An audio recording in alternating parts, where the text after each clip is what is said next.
The amount of sellers that I work with who present me their accounts from 2024 and they're 18 months out of date and they've got no idea what their trade's been, they're just going on gut feel, they should be scared. And I will back that up with a real life business that I acquired.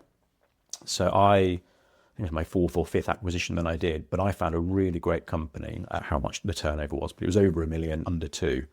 A good company, good reputation.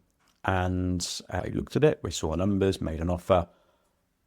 At the time, they had no P&L. They had no idea how their business was running, and the accounts were sort of 12 months old.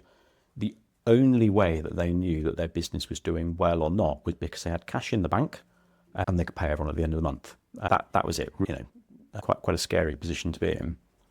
I managed to get the data out of them and analyze it, and I could see the business was insolvent. And it was because they lost a load of staff, which was very stressful, and it was really hard to recruit, particularly at that time. And they'd basically filled the business with loads of expensive locums, not associates, but locums paid silly hourly rates plus VAT through a umbrella company. And the offer that I made for the business went from, here's my good 6-figure offer, overnight to, I'm going to have to shave this by 75% and make a load of your team redundant. And that was probably one of the hardest things I had to do in business. Whenever I've bought businesses, I've always tried to, even if there's been surplus staff, my view has always been, if they're surplus to requirement and people leave within the business, I will allow them to go through natural attrition, but I wouldn't look to make them redundant. I would always look to try and find roles so that we could scale the business. That was always my mantra.